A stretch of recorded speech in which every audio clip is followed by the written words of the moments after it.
আজ আমাদের ন্যাড়া পোড়া, কাল আমাদের দোল, পূর্ণিমাতে চাঁদ উঠেছে, বলো হরি বল।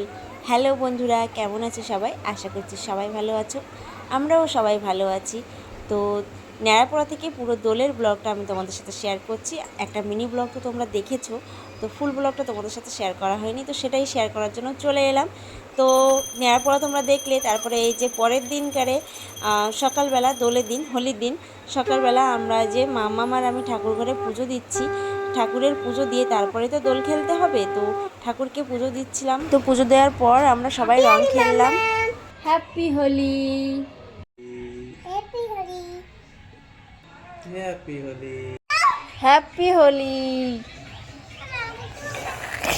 Happy Holi, happy Holi. Happy Holi. তো যেহেতু আমি পুজো দিয়েছি, সেই জন্যে শাড়ি পরেই প্রথমে আমি মেয়ে আর ওর পাপার সাথে রং খেললাম। খেলে তারপরে শাড়িটা চেঞ্জ করে আমরা এই যে বাইরে চলে এলাম। বাইরে এসে বাবা মানে আমার শ্বশুর মশাইকে রং মাখালাম, মামামো ওর দাদাইকে রং মাখালো। তারপরে আমরা হচ্ছে রেডি হয়ে বেরিয়ে গেছি রং খেলার জন্য, পুরো ভূত হয়ে রং খেলার জন্য। তো যাওয়ার পথে রাশিকে দেখলাম, ও দেখি যে ওরা অলরেডি রং মেখে ভূত হয়ে আছে। তো ও আমাদেরকে রং মাখালো। তারপরে আমরা চলে এলাম এদিকে ভাসুরের বাড়ি যাওয়ার জন্য। প্রতি বছর আমরা এই দিনটা খুব মজা করি সবাই একসাথে।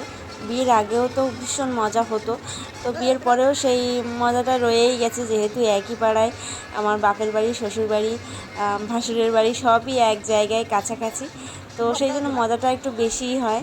তো চলে এলাম ভাসুরের বাড়িতে। তো এখানে এসে দাদাকে রং মাখিয়ে দিলাম। তারপরে মাম্মাম দেখো নাচ করছে, ওইদিকে গান চলছে, ওখানে আমরা নাচ করেছি সবাই একসাথে। আর ছেলেটা তো যাকে পাচ্ছে তাকেই এমনি ফিচকারি দিয়ে ভিজিয়ে দিচ্ছে। আমার শ্বশুরকে তো অলরেডি ভিজিয়েই দিয়েছে, দেখতেই পাচ্ছ। আর আমাকে ওরকম ভিজিয়ে দিয়েছে, আমার জামা ওর মাম্মামকেও ভিজিয়ে দিয়েছে, ওর আক্কাকেও ভিজিয়ে দিয়েছে, আর ওর বোনুকে তো দুবার ভিজিয়ে দিয়েছে। বাড়িতে যখন এসছে তখনও ভিজিয়ে দিয়েছে। ভিজিয়ে দিলে সেই জামাটা চেঞ্জ করে এই যে জামাটা পরে রয়েছে এটা দেখতে পাচ্ছ। এরপরে একটা সাদা গেঞ্জি, ওরই টি শার্ট মানে ওর দাদাভাইয়েরই টি শার্ট পরে ওই যে দেখতে পাচ্ছ আসছে।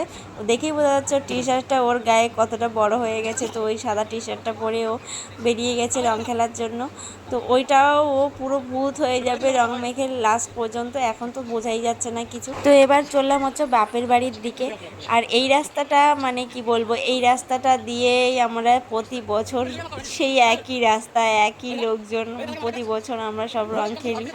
তো বিয়ের আগে থেকেই সব মানে আমরা বন্ধু বান্ধবগুলো, আমার বরের সাথেও বিয়ের আগে থেকে আমরা সবাই একসাথে কত রং খেলেছি।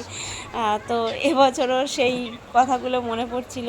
প্রথমবার যখন আমার বর আমাকে রং মাখিয়েছিল, তখন আমরা প্রেম করতাম না অবশ্য, তখন আমাকে রং মাখিয়েছিল। হঠাৎ করে এসে একেবারে সিলভার কালার রং দিয়ে আমাকে পুরো ভূত করে দিয়েছিল। তো এই ভিডিওটা যখন আমি এডিট করছি তখন আমার ভীষণ হাসি পাচ্ছিল, তোমরা তো বুঝতেই পারছো। তো তারপরে চলে এলাম হচ্ছে আমার বাপের বাড়িতে। বাপের বাড়িতে এই দেখতে পাচ্ছ, বাপের বাড়িতে এবার ঢুকছি। ঢোকার পথে আমার মেয়েকে কিন্তু ওরা সব ধরেছে, ধরে একেবারে রং মাখিয়ে দিয়েছে। বাচ্চা মানুষ তো, ওকে বারবার বললাম ওদেরকে যে ওকে অল্প করে রং মাখাতে, অল্প করে রং মাখিয়ে দিল। রাস্তায় আমার দিদিকে পেলাম, দিদিকে একটু রং মাখিয়ে দিলাম, দিদির কিন্তু অলরেডি স্নান করা হয়ে গেছে। তারপর আমার বর আমার দাদাকে রং মাখিয়ে দিল। রং মাখানোর পরে এই যে আমার বৌদিকে রং মাখাচ্ছে, শালা বউকে পেয়েছে একবারে, দুজনকে দেখো কীভাবে রং মাখাচ্ছে। আমি শুধু তাই দেখছিলাম আর ভিডিও করছিলাম। আর আমার মেজদি হচ্ছে বাচ্চা ছোট বলে ও আর রং খেলতে পারিনি, কিন্তু ওকে গিয়ে আমরা রং মাখিয়ে দিয়ে এসেছিলাম। তারপরে এই যে আমরা চলে যাচ্ছি বাইরে রাস্তায় গিয়ে সবার সাথে রং খেলবো, রং খেলে তারপরে বাড়িতে যাব। তো বেশিক্ষণ রং খেলতে পারিনি, কারণ মেয়েটাকে স্নান করাতে হবে। তো তো সেই কারণে অল্প একটু সময় রং খেললাম। আর মেয়েটাকে যদি কেউ রাখার লোক হতো তাহলে হচ্ছে অনেকক্ষণ রং খেলতে পারতাম। আর আমার বাবা মা বাড়িতে ছিল না, বাবা মা গেছিলো হচ্ছে কল্যাণী ঘোষপাড়ায় সতী মায়ের মেলা হয়, যেহেতু বাবার বাড়ির সবাই সতী মায়ের মতে, তো সেখানে গেছিলো। প্রতি বছরই যায় ওরা, আর আমি কিন্তু কোনো বছরই যাই না। আমি একবার গেছিলাম, গিয়ে আর যাইনি। তো কেন যাই না সেটা হচ্ছে, ওখানে গেলে আমি বাড়িতে রং খেলাটা ভীষণ মিস করি, কারণ এখানে প্রচুর আনন্দ হয়। সেই কারণে আমি সতীমার মেলায় একবার গিয়ে আর যাইনি সেখান থেকে। তো আমার মা বাবা যায়, দাদা বৌদিও যায়, কিন্তু দাদা বৌদি এবছর মিস করেছে, কারণ হচ্ছে বাড়িতে রং খেলবে বলে। কারণ ওরা প্রতি বছরই যায়, তো ওরা বাড়িতে রং খেলাটা ভীষণভাবে মিস করে, সেই জন্য এবছরটা ওরা যায়নি। তো তারপরে এই যে রাস্তায় চলে এলাম, রাস্তায় এসে আমার বর আমার পাশে আরেকটা বৌদিকে রং মাখালো। রং মাখিয়ে রাস্তা দিয়ে একজন যাচ্ছিলো, আমি বললাম ধরো ধরো বললাম, বললে ও ধরতে দৌড়েছে, কিন্তু এত দৌড়েও তাকে ধরতে পারিনি, সে এত জোরে হেঁটেছে। তো তারপরে এই যে আমার মা মানে বড় শ্বশুরের বাড়ির সামনে এসেছি এখানে রং খেলার জন্য। এখান দিয়ে রাস্তা দিয়ে যাচ্ছি, যেতে যেতে দেখি ঠিক সেই আবার একই জায়গায় ফিরে এসেছি। এখানে আগে একবার নাচ করে গেছি, সেখানে আবার চলে এসেছি। তো এখান থেকে আবারও নাচ শুরু হয়ে গেছে আমাদের। তো ভীষণ মজা করেছি। তোমরা কেমন মজা করেছো একটু কমেন্ট করে জানিয়ে দিও। আর হোলি তোমাদের কেমন কাটলো সেটাও জানিয়ে দিও। তারপরে চলে এলাম আমরা বাড়িতে। তো এই ছিল হচ্ছে আমাদের হোলির ব্লগ। তো তোমাদের কেমন লাগলো অবশ্যই কমেন্ট করে জানিয়ে দিও। সবাই ভালো থেকো, সুস্থ থেকো, দেখা হচ্ছে নেক্সট কোনো ভিডিওতে। টাটা।